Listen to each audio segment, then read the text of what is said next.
Ce mot RAG, celui que personne ne vous explique correctement, personne ne vous l'a jamais expliqué clairement. On vous balance à chaque fois des articles techniques coincés entre des acronymes et des termes en anglais. Vous hochez la tête en faisant semblant de comprendre tout ce qui vous est dit dans les vidéos YouTube. Sauf qu'aujourd'hui, que vous soyez dirigeant, cadre ou salarié, presque tout le monde utilise ChatGPT tous les jours, que ce soit dans sa vie personnelle ou professionnel. Si vous vous reconnaissez parmi ces personnes, cette vidéo est faite pour vous. Et je vais commencer par casser une idée reçue. Pour tous ceux qui connaissent un tout petit peu le RAG, vous allez me dire, mais Ivan, moi j'ajoute mes documents dans ChatGPT, je pose mes questions et ça marche très bien. Et vous avez totalement raison. Quelques documents suffisent aujourd'hui à pouvoir faire du RAG dans ChatGPT. Sauf que le problème, vos documents sont vivants. Il change et ChatGPT, quant à lui, il n'en a fait qu'une photo quand vous lui avez donné vos documents. Et je parie qu'on a tous vécu. Vous ajoutez vos fichiers, vous posez vos questions, parfait. Puis, entre-temps, vous modifiez ce document et ce document a une nouvelle version. Et là, vous êtes obligé de réimporter ce document dans ChatGPT pour continuer une conversation avec vos documents à jour. Pour un seul, voire quelques fichiers, c'est un peu pénible, mais c'est faisable. Mais le jour où vous aurez besoin de travailler avec 20, 200, 2000 documents qui bougent en permanence, ce n'est plus pénible car ça devient impossible à gérer.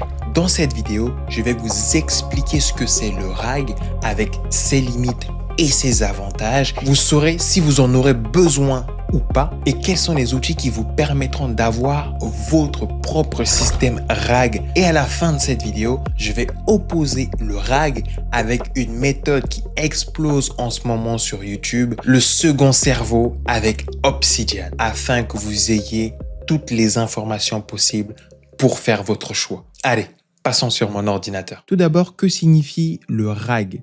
C'est Retrieval Augmented Generation. Pour faire simple, vous avez vos documents qui se trouvent sur votre Google Drive, que ce soit un Google Doc, un Excel ou bien d'autres. Quand vous l'ajoutez dans votre LLM, que ce soit ChatGPT, Claude ou Gemini, c'est-à-dire que vos documents sont transformés en vecteurs et une fois qu'ils sont transformés en vecteurs, cela permettra à votre LLM de pouvoir lire et retrouver des données dans une masse énorme d'informations afin de vous répondre. Voici comment fonctionne le système RAG avec ChatGPT. Vous lui passez vos documents qui se trouvent sur votre Google Drive ou bien sur votre ordinateur, vous l'importez dans ChatGPT. ChatGPT prend une photo à l'instant T de vos documents sur laquelle vous allez lui poser toutes vos questions. Cependant, si votre document en question est amené à évoluer, c'est-à-dire à recevoir des modifications pour X ou Y raison, rebelote. Vous allez refaire ce même système pour pouvoir réimporter vos documents pour qu'ils puissent mettre à jour les connaissances en fonction de la mise à jour que vous avez faite sur votre document afin de continuer. C'est bien beau l'explication que je vous ai donnée, cela vous permet d'avoir les 20% de connaissances de base qui vous permettront de dire que je connais un tout petit peu le RAG.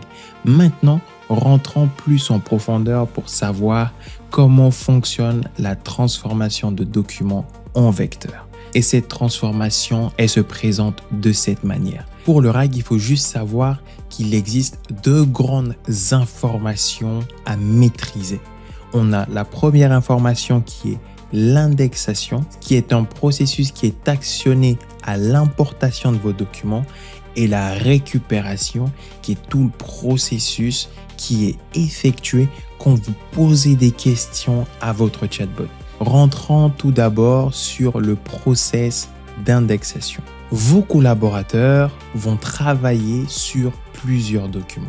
Dans notre exemple, on va prendre un Google Docs qui va contenir des informations. Ce Google Docs sera amené à être évolué et ça, on le verra un peu plus tard dans cette vidéo, comment s'assurer que cette évolution puisse être mise à jour automatiquement dans le LLM de notre choix. Ce document, à l'importation dans votre outil, c'est-à-dire dans le processus d'indexation, il va subir un chunk. C'est-à-dire que votre document en entier va être découpé en petits blocs de phrases via un modèle d'unbending. Tout ce que vous devez savoir de ce modèle, c'est qu'il s'occupe de découper correctement votre document de sorte à ce qu'il ne coupe pas les phrases et les paragraphes en plein milieu. Une fois que vos documents ont été coupés par ce modèle, il va s'occuper de les transformer en vecteurs, c'est-à-dire une suite de chiffres qu'il va stocker dans votre base de données vectorielle. Et au niveau des bases de données vectorielles, il en existe plusieurs. On a Pinecone, Chroma, Qdrant, Supabase Vector et bien d'autres encore. Et c'est ça le processus d'indexation. Avec l'utilisation dans ChatGPT, à chaque fois que vous ajoutez un document dans ChatGPT, ChatGPT reçoit le document, son modèle d'embedding coupe le document, le transforme en une suite de chiffres, puis le stocke dans la base de données vectorielle de ChatGPT pour que quand vous allez lui poser des questions, il puisse vous répondre sur ce document. Maintenant qu'on a vu l'indexation, voyons la récupération. Tout d'abord, comment il fonctionne?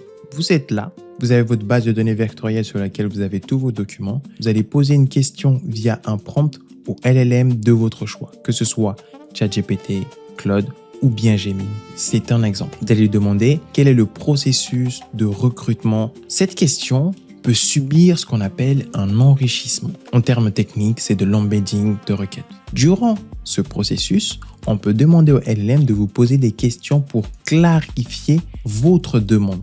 Quand vous dites quel est le processus de recrutement, l'IA peut vous demander est-ce que vous demandez le processus de recrutement de quelqu'un en interne, d'un externe ou bien d'un freelance. Une fois que vous aurez répondu à cette question, par exemple, quel est le processus de recrutement en interne? Ensuite, cette requête va être envoyée et effectuer une recherche de similarité dans notre base de données vectorielle pour savoir quels sont les mots ou les phrases qui se rapprochent le plus de tout ce qui est process de recrutement. Peut-être dans notre document, on a la phrase ou le paragraphe 4, on a la phrase ou le paragraphe 6 et la phrase ou le paragraphe 8.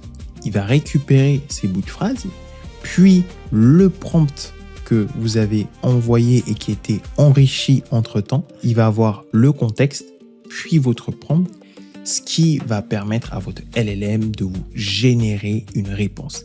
Et ça se fait en quelques secondes. Et votre LLM vous répondra, voici les process de recrutement, voici le document sur lequel il s'est basé et les différentes parties sur les documents il s'est basé pour vous répondre. Et les parties, comment il les a trouvées, parce que dans la base de données Pinecone, on a des bouts de phrases qui ont été enregistrés dans notre base de données vectorielle, ce qui lui a permis de nous constituer une réponse satisfaisante. Donc, je récapitule. Le RAG fonctionne via ces deux méthodes. On a l'indexation et la récupération. L'indexation permet de mettre à jour nos documents dans une base de données vectorielle et la récupération nous permet simplement de poser des questions à notre chat, d'affiner nos besoins afin qu'il puisse nous répondre de manière correcte, sans hallucination. En parlant d'hallucination, sachez qu'on peut optimiser le process de récupération de données pour réduire drastiquement le pourcentage d'hallucination de nos LLM en fonction des documents qu'on lui aura donnés. Et pour ça, premièrement, on peut utiliser ce qu'on appelle le re-ranking. À quoi sert le re-ranking? Quand votre question arrive, quel est le processus de recrutement en interne dans la boîte? Le re-ranking, qu'est-ce qu'il va faire? Il va aller dans notre base de données vectorielle, récupérer le bout de phrase 4, 6 et 8. Une fois qu'il les a récupérés, il va s'occuper de les analyser et les classer pour savoir quelles sont les parties les plus importantes qui répondent le plus à votre question. Une fois qu'il a trouvé cette information, ça lui permettra d'avoir un contexte organisé et non désorganisé comme on avait au départ. Puis, votre prompt, c'est qui lui permettra de vous générer une réponse qui réduira drastiquement les hallucinations. Ensuite, on a aussi le top K.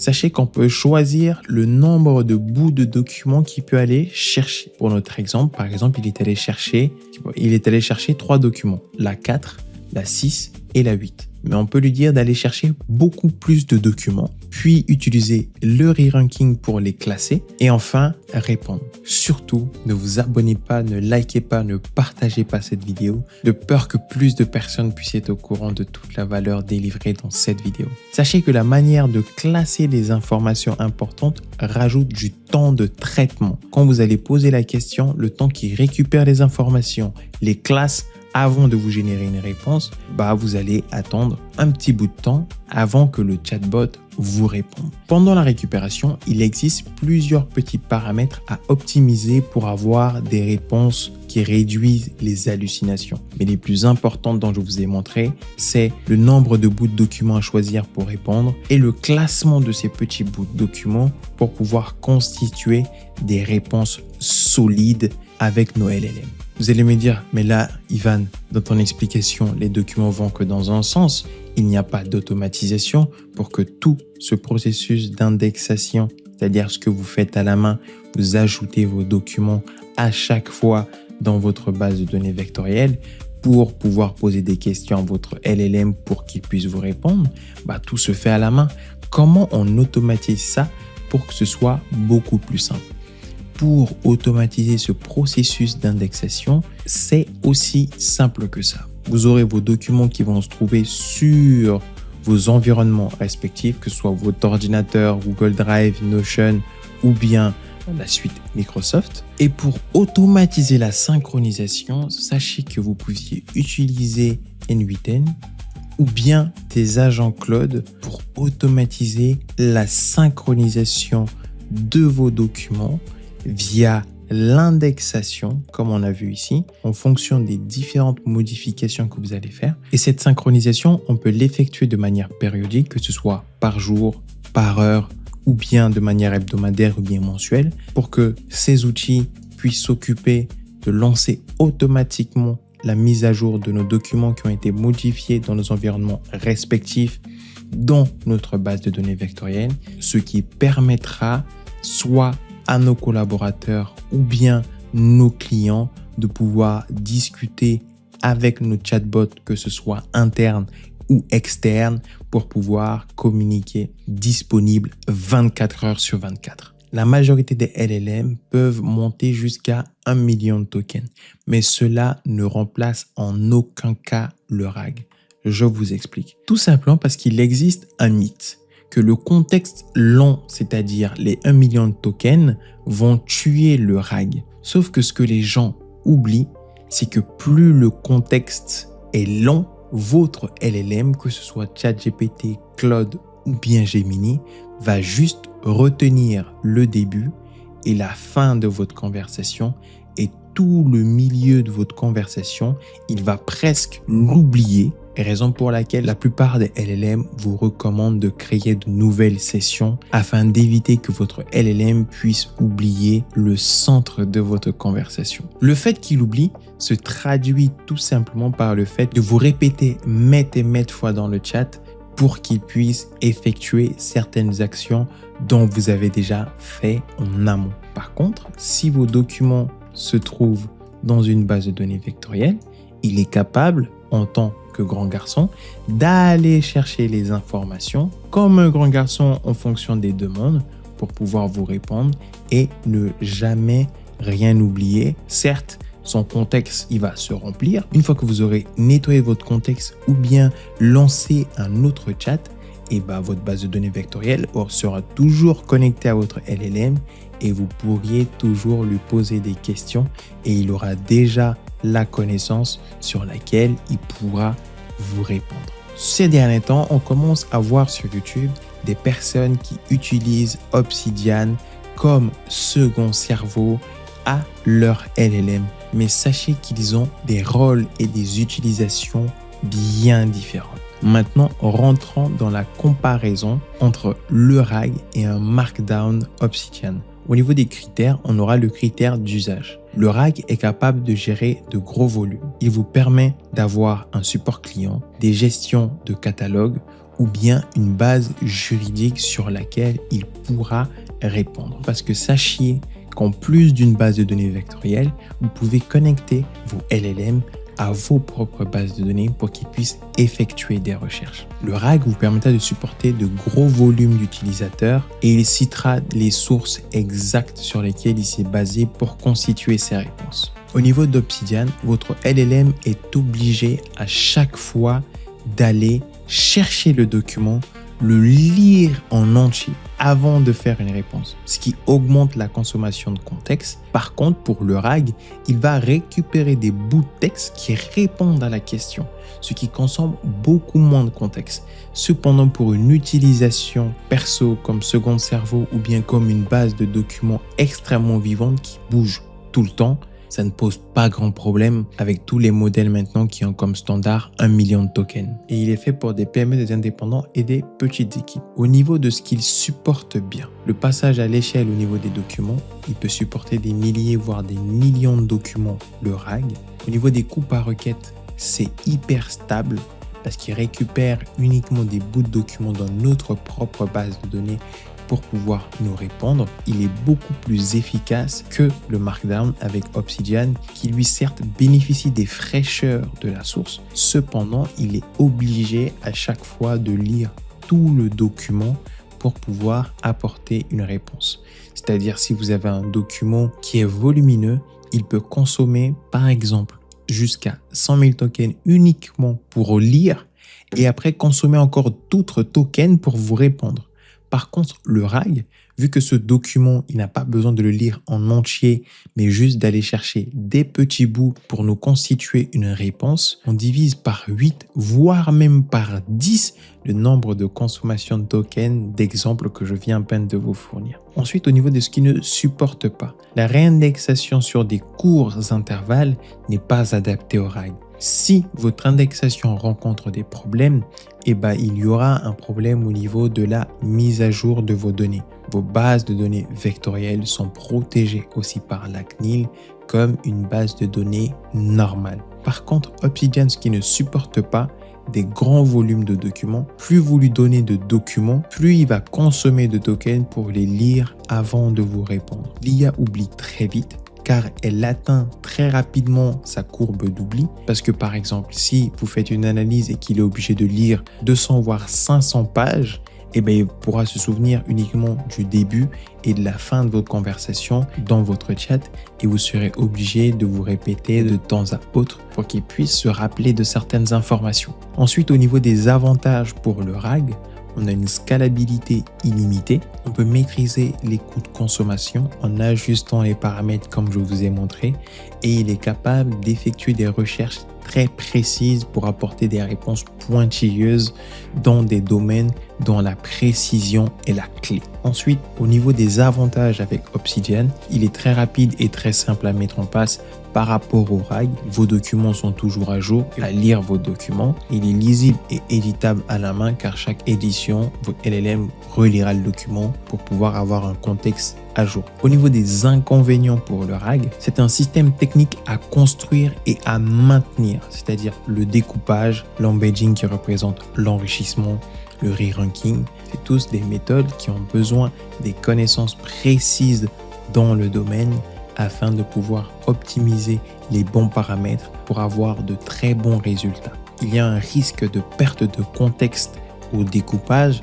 Cependant, en amont, on peut organiser nos documents de sorte à ce que le découpage puisse être effectué avec des méthodes beaucoup plus avancées, de rendre ce risque quasi nul. Et une obligation RGPD qui s'applique à nos bases de données vectorielles. Au niveau des inconvénients pour Obsidian, on a un plafonnement au niveau du volume. Certes, Obsidian nous permet d'avoir des liens entre plusieurs markdowns. Cependant, cette limite de plafonnement s'applique aux limites de tokens que peut utiliser un LLM durant une session. Et si vous changez de session ou bien vous nettoyez votre session, votre LLM devra se mettre à lire tous les documents afin de pouvoir constituer une réponse fiable. Et le bon fonctionnement d'un second cerveau avec Obsidian dépend d'une bonne organisation de fichiers. Enfin, pour finir, voici mon verdict pour vous aider à vous décider sur lequel choisir en fonction de votre contexte. Si vous avez un petit corpus, des documents qui ont besoin d'une fraîcheur tout le temps, qui sont modifiés presque tout le temps et que vous n'avez pas d'équipe technique, je vous recommande d'utiliser Obsidian.